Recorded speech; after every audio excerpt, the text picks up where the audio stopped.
Breaking news చూస్తున్నాం. SIT అధికారులకు రాష్ట్ర ప్రభుత్వం పూర్తి స్వేచ్ఛ ఇవ్వనట్లేదని కేంద్ర హోంశాఖ సహాయ మంత్రి బండి సంజయ్ ఆరోపించారు. కేసీఆర్ కుటుంబంలో ఇప్పటి వరకు ఎవరిని ఎందుకు అరెస్టు చేయలేదని ప్రభుత్వాన్ని ప్రశ్నించారు. ఫోన్ ట్యాపింగ్ కేసులో సిట్ విచారణ తర్వాత బండి సంజయ్ కీలక వ్యాఖ్యలు చేశారు. అత్యధికంగా తన ఫోనే ట్యాపింగ్కు గురైందన్నారు. ఈ కేసును సిట్ నుంచి సిబిఐకి అప్పగిస్తే మొత్తం వివరాలు బయటపడతాయని బండి సంజయ్ అన్నారు.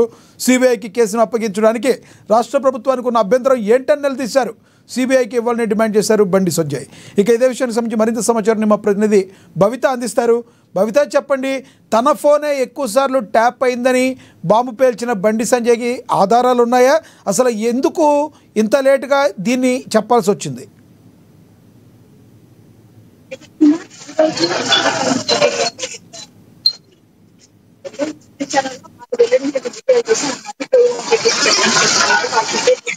కొన్ని అంశాలను కొనసాగిస్తుందంటే అసలు ఇంత నిమిషానికి ఎవరైనా దిగజారుతారా అనిపించింది అని చెప్పి వాళ్ళు చెప్పి ఆరోపణలు చేస్తూ వచ్చారు. అయితే గతంలో బీఆర్ఎస్ అధికారంలో ఉన్నప్పుడు చాలా అవినీతికి పాల్పడింది. అందులో ఫోన్ ట్యాపింగ్ కూడా అంత నీచమైన పని ఎవరు కూడా చేయరు అని చెప్పి వాళ్ళు కొనసాగిస్తూ వచ్చారు. గతంలో నేను రాష్ట్ర అధ్యక్షుడుగా ఉన్నాను. ప్రతి క్షణం ఒక ఉప ఎన్నికలు వచ్చినప్పుడు అధ్యక్షుడుగా ఉన్నప్పుడు ట్యాప్ కాలేదు. నా ఫోన్ ప్రతి క్షణం ట్యాప్ చేస్తూ వచ్చారు. నా ఫోన్ తో పాటు అనుచరులు, నా వ్యక్తిగత సిబ్బంది ఒక ఫోన్, కుటుంబ సభ్యుల ఫోన్ కూడా ట్యాప్ చేస్తూ వచ్చారు అని చెప్పేసి దేశ భద్రతను నొక్కి కల్పించకుండా ఉండేటువంటి మామూలుల ఫోన్ ట్యాప్ చేసేటువంటి ఈ ఏదైతే డిపార్ట్మెంట్ ఉంటుందో అది వాళ్ళ నెంబర్లతో, మావోయిస్టుల నెంబర్లతో జత చేసి మా నెంబర్లను కూడా ఫోన్ ట్యాప్ చేయడం. దాదాపుగా మావోయిస్టులే కాకుండా 6,500 మంది ఫోన్లను ట్యాప్ చేశారు. అందులో చాలా మంది ఉన్నారు, పోలీసులు ఉన్నారు, అధికారులు ఉన్నారు, గత ప్రభుత్వంలో ఉన్నటువంటి వాళ్ళు ఉన్నారు, మంత్రులు, ఎమ్మెల్యేలు, ప్రతిపక్షాల నాయకుల ఫోన్లు ట్యాప్ చేశారు. ఈవెన్ జడ్జీల ఫోన్ కూడా ట్యాప్ చేసినటువంటి నేపథ్యం అయితే కనబడుతుంది.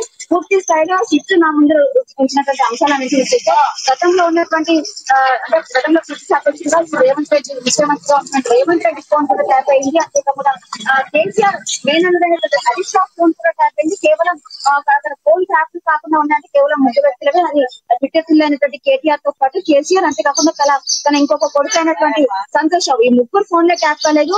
పూర్తి స్థాయిలో ఒక సొంత కూతురు, అల్లుడు అయినటువంటి కవిత, అనిల్ ఫోన్ కూడా ట్యాప్ చేసి ఒక నీచమైనటువంటి సంస్కారం వాళ్ళకు ఉంది అని చెప్పేసి కూడా వాళ్ళు తీవ్ర స్థాయిలో ఆరోపణలు చేస్తూ వచ్చారు. అయితే గతంలో జడ్జిల ఫోన్ కూడా ట్యాప్ చేశారు. ఏదైతే టీఎస్పీఎస్సీ పేపర్ లీకేజ్ కి సంబంధించి ఆ అంశాన్ని విచారించినటువంటి జడ్జి ఫోన్ కూడా ట్యాప్ చేసినటువంటి నేపథ్యం ఉంది. అంతేకాకుండా పూర్తి స్థాయిలో రాజకీయ వ్యక్తులు కావచ్చు, మా బీజేపీ శ్రేణులు కూడా చాలా మంది ఫోన్లు ట్యాప్ చేశారు. కుటుంబ సభ్యుల ఫోన్లు ట్యాప్ చేయాల్సినటువంటి అవసరం ఏమొచ్చిందంటే కూడా వాళ్ళు చెప్పినటువంటి నేపథ్యం అయితే కనబడుతుంది. అయితే నాకు సిట్ అధికారుల పైన చాలా నమ్మకం ఉంది. సిట్ సంస్థ పైన కూడా, జన సంస్థల పైన కూడా నమ్మకం ఉంది. కానీ కేవలం అయితే ప్రభుత్వం ప్రధానంగా చూసుకుంటే కేవలం బండి సంజయ్ ఫోనే కాకుండా అప్పటి టీపీసీసీ ప్రెసిడెంట్ గా ఉన్న రేవంత్ రెడ్డి ఫోన్ కూడా ట్యాప్ అయిందని బాంబు పేల్చారు.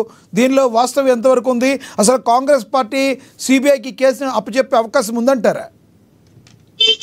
అయితే ఏదైతే టీపీసీసీ అధ్యక్షుడు ఉన్నటువంటి రేవంత్ రెడ్డి ఉన్నటువంటి సమయంలో బీఆర్ఎస్ అధికారంలో ఉంది. అయితే గతంలో నోటు కేసుకు సంబంధించి రేవంత్ రెడ్డి జైలు కూడా వెళ్ళినట్టు ఉంటారు.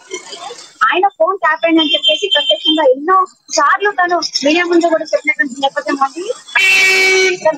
నోటు అంటే తను జైలు పైన వచ్చినటువంటి కారణం వాళ్ళకి ఎట్లా తెలిసింది, ఫోన్ ట్యాప్ చేయడం ద్వారానే తెలిసింది కాదన్నటువంటి ఆ అంశాన్ని కూడా వాళ్ళు ప్రస్తావిస్తూ వచ్చారు. ఖచ్చితంగా ఈ సిట్ విచారణకి రేవంత్ రెడ్డి కూడా హాజరు కావాలి. సిట్ అధికారులు రేవంత్ రెడ్డి కూడా నోటీస్ ఇవ్వాలి, వాళ్ళ వాంగ్మూలాన్ని కూడా రికార్డ్ చేయాలి. అంతేకాకుండా కవిత, ఎవరైతే కవిత వాళ్ళ అల్లుడు ఫోన్ కూడా ట్యాప్ చేశారు, అధికారులు నోటీస్ రికార్డ్ చేయాలి. అంతేకాకుండా ఏదైతే టీఎస్పీఎస్సీ పేపర్ లీకేజ్ అంశానికి సంబంధించి ఆ కేసు వాళ్ళకి చేసినటువంటి జడ్జి ఫోన్ కూడా ట్యాప్ చేశారు. వాళ్ళకు సిక్కి నోటీసులు ఇచ్చేటువంటి దమ్ము వాళ్ళకు ఉందా, వాళ్ళని విచారించే ధైర్యం ఉందా అన్నట్టుగా కూడా వాళ్ళు కొంత ప్రశ్నించిన నేపథ్యం అయితే కనబడుతుంది. అయితే ప్రస్తుతం కేంద్ర మంత్రిగా ఉన్నటువంటి బండి సంజయ్ బీజేపీ జాతీయ అంటే కేంద్రంలో ఉన్నటువంటి పార్టీ కాబట్టి ఈ ఫోన్ ట్యాపింగ్ అంశాన్ని జాతీయంగా వాళ్ళు భావిస్తూ వస్తున్నారు. అయితే ముందు నుంచి కూడా రాష్ట్ర ప్రభుత్వంలో అంటే గత బీఆర్ఎస్ లో జరిగిన అవకతవకలు, అవినీతి అంతా కూడా బయట పెడుతూ వస్తున్నారు. విచారణ సంస్థలు వేస్తున్నారు, కమిషన్లు వేస్తున్నారు, అన్ని ప్రాసెస్ కొనసాగుతూనే ఉన్నాయి. కానీ అది ఒక డైలీ సీరియల్ కనిపిస్తుంది. సంవత్సరం 2 సంవత్సరాలు దాటుతున్నప్పటికీ కూడా ఏ ఒక్కరిపైన కూడా చర్యలు తీసుకోలేదు. చర్యలు తీసుకుంటారనే నమ్మకం కూడా మాకు లేకుండా పోయింది. పూర్తి చర్య రాష్ట్ర ప్రభుత్వం పైన మాకు నమ్మకం లేదు. ఖచ్చితంగా ఇప్పటికే చాలా కమిషన్లు వేయడము, విచారణలు జరగడము, ఎక్కడ కూడా చర్యలు తీసుకోలేదు. కాబట్టి దీంట్లో కూడా చర్యలు తీసుకుంటారంటే నమ్మకం లేదు. కాబట్టి ఖచ్చితంగా సిబిఐకి ఇస్తేనే పూర్తి స్థాయిలో న్యాయం చేకూరుతుంది, వాస్తవాలన్నీ కూడా బయటికి వస్తాయి. కాబట్టి ఖచ్చితంగా సిబిఐకి ఇవ్వాలి అని చెప్పేసి పట్టుబడుతున్న నేపథ్యం అయితే కావచ్చు. Thank you Bhavitha.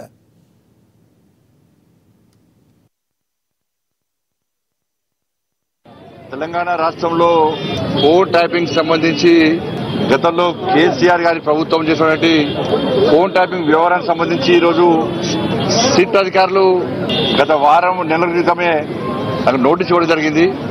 Operation Sindoor సంబంధించి పార్లమెంట్ లో చర్చ జరుగుతున్న సందర్భంగా నేను దాన్ని వాయిదా వేసుకోవడం జరిగింది. తిరిగి నోటీస్ ఇచ్చింది కాబట్టి ఈరోజు సిట్ అధికారుల ముందు హాజరు కావడం జరిగింది. తెలంగాణ రాష్ట్రంలో కేసీఆర్ గారి ప్రభుత్వంలో వాళ్ళ ప్రభుత్వం ఉన్నప్పుడు తెలంగాణ రాష్ట్రంలో అత్యధికంగా నా ఫోన్ కాలను మాత్రమే టాప్ చేశారు. నా ఫోన్ కాలను టాప్ చేశారు అత్యధికంగా. ప్రతి క్షణం, ప్రతి సెకండ్, ప్రతిసారి కూడా ప్రతి విషయంలో కూడా నా ఫోన్ ట్యాప్ చేయడము నిజంగా ఇలా అధికారులు చూపించకనే షాక్ గురైన. అనేక విషయాలు వారు చూపెట్టినాకనే షాక్ గురైన. ఎంత నీచులు వీళ్ళంటే కేసీఆర్ కుటుంబము మావోయిస్టులకు సంబంధించి ఫోన్ ట్యాప్ చేయాలి. ఆ లిస్టులో మా పేర్లు పెట్టారు. మావోయిస్టు లిస్టులో మా పేర్లు పెట్టి మా ఫోన్ ట్యాప్ చేశారు. నాదే కాదు, అప్పుడు పిసిసి అధ్యక్షుడు ఉన్నటువంటి ఇప్పటి ముఖ్యమంత్రి రేవంత్ రెడ్డి గారి పేరు ఉంది అలా, కేసీఆర్ అల్లుడు హరీష్ రావు పేరు కూడా ఉంది అలా.